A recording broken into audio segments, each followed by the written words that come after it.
welcome to One Time In, Europea's UK podcast sharing and celebrating tales of travel and international adventure. My name's Joseph. And I'm Nathan. And together, we're going to be exploring some of those magical moments that really let you know you're in a different country, culture, or climate. And today we are joined by Flora, and she's going to be sharing a little bit about her time in Greece. So thanks for joining us today, Flora. If you just want to introduce yourself a little bit. Yes, hello. My name is Flora Kugelmann. Right now I'm in Berlin in Germany. I'm living in Marburg, but for an internship I'm hanging around here right now. So yes. Does that explain the really cool pieces of art in the background as well then? Yeah, they're not my pictures. They're from the people. But everywhere in Berlin is arty, no? This flat is kind of very pop cultural mixed up, very fancy, very colorful. Yeah. Cool. So and you're in Germany. You're from Germany also. I am from Germany as well, yes. But I'm not from Berlin. It's the first time I'm spending here more than a train stop in between. But now I'm here for 2 months, yes. And it's an internship placement, did you say? Yeah, it's an internship in a hospital. I'm studying medicine in Marburg, and I'm doing an internship in Neukölln in this huge, big hospital in the gynecology department. Mm-hmm. Yes, and yeah, there I am for 2 weeks now, and 2 more to go. Okay, so right now you're very much living life in Germany, based in Germany. But you have quite a history of overseas adventures as well, I understand. Yes, I do. So, yeah, I traveled a lot during going to school, after going to school, and in between studying. So, and in between, I've been to Greece. And what were you doing in Greece? I was volunteering with then called Dot Mobile. It was an NGO, or it is an NGO now. It's called Medical Volunteers International. So volunteers from all over the world, not only Germany. And yeah, there I was actually working in medicine kind of as well, but more in general humanity help for refugees who stranded at the borders of Europe. So maybe it's not only ones in Greece, but kind of Europe in general, because yeah, in this place it feels like the border of Europe. Yep. So when was this? Which year were you over in Greece? That was in autumn 2018. Yes. So sort of like right in when the refugee crisis, if we can call it that, was being reported a lot in the media, and there was quite a large focus on it. Yeah, I think the focus, the huge focus where was like everywhere in the media, started 2015 when as well Sea-Watch was huge, and yeah. But 2018 it was as well still a topic. It still is a topic, and I think only Corona crisis and maybe our environment started to get the focus off this crisis. Yeah. So just to sort of briefly outline or to set the scene, I suppose. So what was it like for maybe seeing pieces of news reporting situations such as the story what you'd be telling us, and then to actually be there in the middle of it? Is there anything what's left out? Is it what you'd expect it to be in a certain degree? Or in the one hand, you're doing volunteering as you're doing volunteering wherever you go. If a group of amazing people that decide to go somewhere else to spend their time with other young people or old people, or just whoever decides to go there. And so there is this mixed group where you have a great time. We lived together, like in between we were like 10 to 13 people in a 3-room flat. So we got very close and you get to know each other and you have amazing times where you laugh and you cry and you miss home and you dance and you drink and you go out and just have dinner together and talk. So there's this just volunteering life. And on the other hand, it was kind of different from my other volunteers' experiences, because it's a topic you hear of on the medias, and you have kind of a picture, and then you go there and you don't know what to imagine. Like you said, Nathan, it's like, I don't know, you have the worst pictures in your head. And my first evening, I came there we took care of people, a lot of young men living on the streets who just arrived from Turkey in Greece. And another doctor took me, and we were supposed to just meet for dinner, just with other volunteers. And we went to the place where they always give food for free to some of the guys from the streets, and there always gets a crowd from like 100 to 200 young men coming from different countries, speaking different languages. And suddenly I found myself on an evening where it was already dark in a foreign country. I don't speak Greece, so I have never been to Greece except when I was like 3.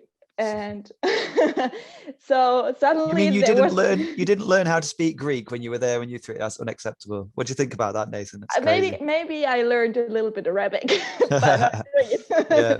So suddenly there were like 200 men around us, and they were staring at me and the other young women or young men and our white skin, and I was completely overwhelmed. I didn't expect to just stand in a crowd of 200 young men from different countries, and it was very tense. It was very exciting for me. And the first evenings, I was just I didn't know how to deal with it. I didn't know how to interact with these people, because in my head, there were these people that came from these intense situations. They were like fleeing. So I knew about their situation, and that's how it made it difficult for me to just deal with them like funny, and how I deal with the other volunteers.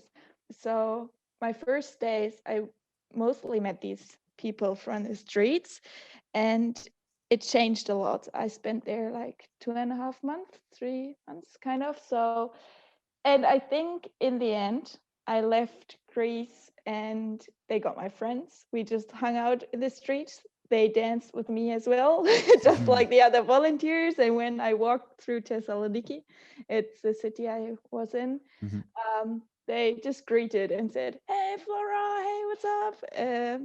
Do we see you tonight? Are you on the shift?" So it's you have a very harsh picture of it all, but in the end, there are people the same as us, and they're in a very intense situation. But in the end, they want the same. They want to laugh and they want to have a good time, and of course, they want basically a good base situation. That's why they leave. Yeah. But in these small moments when you meet them, and I think that was kind of my task, they want to meet up with you the same as we want to meet up.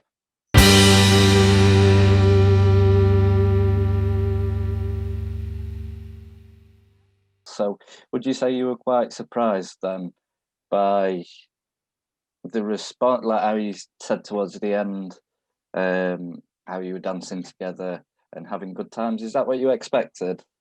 I don't know whether it was a surprise because it developed. So it wasn't one moment to the other.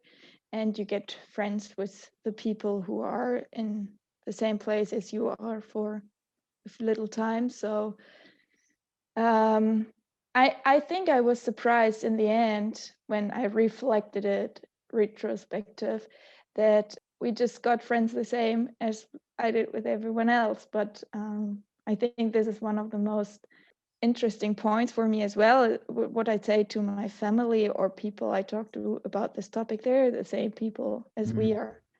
Of course, they have traumatic experiences, but yeah, no, you have to keep it in head. And But I think sometimes I was surprised how easy it went to be friends, and in other moments it was very difficult because they come from a completely different culture. They have different songs, they have different dances on this on one hand, and then the other hand, I'm a young woman, and yes, they have a very different way to deal with women, especially like, yeah, it was mostly men on the streets. So I think for them it was very exciting to just come in touch with young women that easily, how it is in Europe. So I think this was sometimes a little bit strange. I think most of us volunteers, female volunteers, get a like proposal at one point or the other. Wow.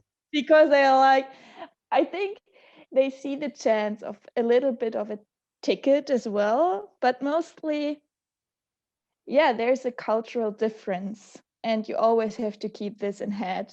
To sort of touch upon the multicultural aspect of it then as well, because I think often now it's reported when people say refugees, some people might even think that refugee is a country. Like everybody just expects that these people all come from the same part of the world. But we, Joseph and I, and you, Flora, as you've said, are like sort of other types of volunteer exchanges where it is that multicultural environment, but you're learning, you're sharing experiences, you're having fun together.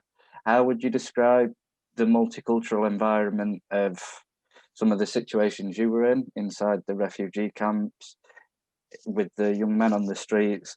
Was there still that, I know it might sound like a strange question, but still that aspect of sharing cultures and maybe some similarities, what you could say, or was it completely different? It's a pretty good question because actually it is very different. Um, yeah, as I already told, you have this volunteering aspect where you have this fun part, and you share a lot. So this is going parallel all the time. You have this part all the time, and then you have this very intense situation and part where you meet people that come from complete different cultures, but as well from situations where there is war and traumatic situations. So yeah, and another part, it's you already said, it's there's not one country that's called refugee country. These people come from different countries as well. They speak different languages, they have different situations, they come because of different reasons, and they have different ways to come to Europe. They some come this way, some come that way, and on their way to come there, they make different experiences as well. Especially then there is the difference between men and women coming. Like women have completely different experiences, and so it's not only the fun part of exchange. It's there's an exchange they don't an exchange you don't want to have. The people don't come voluntarily. So if you have this volunteer part of exchange, you go there with an open mind, but some of them, they don't want to go with an open mind. They have to go. So this is already a part. They don't want to share. They don't want to meet all the time. They want to find a home. And as well, they come from countries that are in war, and that are in war with each other. So there are people whose countries are in war with each other, and they meet up in Greece all together again. So they're on one space now again. And this has a lot of tension with it. And so some evenings, when there's a lot of tension, you can feel it, and they start to get into disagreements as well. So there's a big cultural exchange, but in very different ways and in very different levels. Yeah, for me it was very intense to experience it, because as a volunteer you get to know a lot of different NGOs, and I started to go with an other NGO as well. It's called Philoxenia. They're distributing the food in the nights for free. So for distribution, a lot of these people come together, and I always came with it. So there you experience a lot of this disagreement because these people are very hungry and they wait for the food, the food they didn't decide for themselves what to eat. So it's an exchange I didn't even decided to have. Like some of these experiences, I didn't want to have them, but I experienced it and it's okay. But yes, a lot of cultural exchange. So how do you feel now? Because obviously, yeah, you're describing a really different side to volunteering than what we normally talk about. It's a lot heavier. It's a lot more deep. It's a lot more real, I suppose. It's a lot less artificial, like, often with international youth exchanges and volunteering operations, we create an environment that is welcoming, that promotes intercultural exchange, that promotes open-mindedness, that promotes friendship and living and working and completing something together. What you're talking about is something, none of that work has been put in to make it that ideal environment for cultural exchange to occur. Now, the question is, now that you've come out the other side and you've had those experiences, how has that shaped who you've become as a person? Well, I went there after 2 years of studying medicine, and I went into my medicine studies knowing where I want to go. And the studies changed me a lot, and it made me wonder where I want to go because it's this German way of teaching and I was completely lost. So I decided to go to Greece and not to go volunteering on this other side of the world, but to stay in Europe and go somewhere all the medias in Europe are talking about all the time. And whilst being there in between, I had an absolute kind of crisis. After like 3 weeks, I was sitting there. I was like, what am I doing here? Why am I here? It's nonsense. I can't change anything. It's a huge problem. No one is seriously talking about it. Of course, everyone is talking about it, but except for like these serious NGO people that are staying there for years, no one is changing it. And we're still not changing it. There's still refugees and there's still places like Moria, and they're staying and they're still existing. And I was really wondering, I can't change it. But as I told in the beginning, I learned that these people are looking for these small exchanges, these small moments as well. And I was learning to see that I'm able to just give them a little bit on their way, like to just teach them or let them see that there's a possibility to smile. And with some people, I'm still in contact with them, and I know they got to France or to Portugal, and they made their way up to the way they call Europe, because for them, Greece is not Europe. And one friend, I gave a book, and he still always sends me some of the pages of the book and was always saying to me, you just gave me the strength, you guys in Thessaloniki, to go on. So I learned that it's not always about the big change, even though, of course, it is. And it made me kind of being a little depressed. So in the end, I came out and I was kind of, I can't change the whole thing, not alone, not in 1 week, not in 2 months. It is a very long process. And on the other hand, even though it made me resignate a little bit, it made me go on to say, okay, there is this huge problem, but I can't resignate at all because every small thing is helping someone, and it makes me go on as well. I can as well say, because this is in my heart, I will always go back there.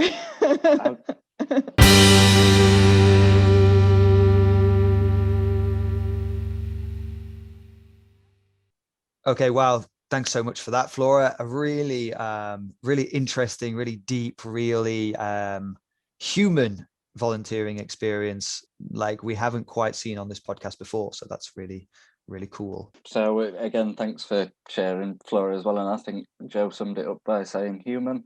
And it's definitely something what we've not heard on this podcast before, because quite heavy and sort of really in depth, and it shines a different light on volunteering and the opportunities what are out there if you do seek to pursue them. But also, as he said, human, and those little moments of joy and simple sort of interactions, what can stay with somebody throughout the life, and how it's affected you to this day to still going on what you do and the amazing things you're up to now. So thank you, and thank you for sharing that. And to sort of switch it up a bit and to sort of finish off with this episode and this conversation, we'll ask you, are famous, I hope by now, it's going to be episode 4 or 5, so I hope it's got round there, that what is the most interesting or awe-inspiring or unique dance you have seen while you've been traveling? Like dance, like you Dan- mean people dancing? People dancing, yeah.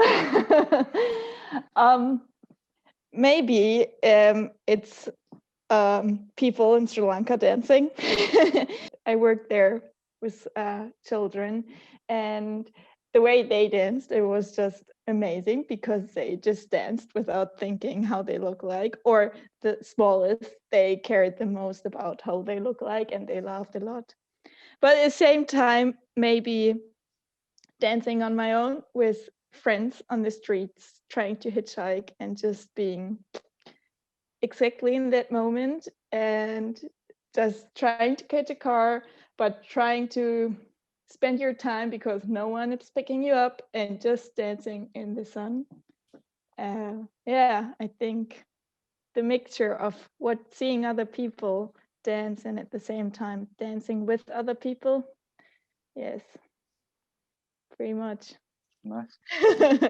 Have you ever tried to imitate the dancing which you saw in Sri Lanka? No, I never Okay. tried. I never. Well, they have this official dance. I would never think of trying because they look so elegant doing it. These young women. No, I could never. But the way they danced during their small parties in this children's home, yes, I tried to imitate it because they just in the moment. But I think you can't try to imitate it, because the moment you try to imitate it, you're just not doing it anymore.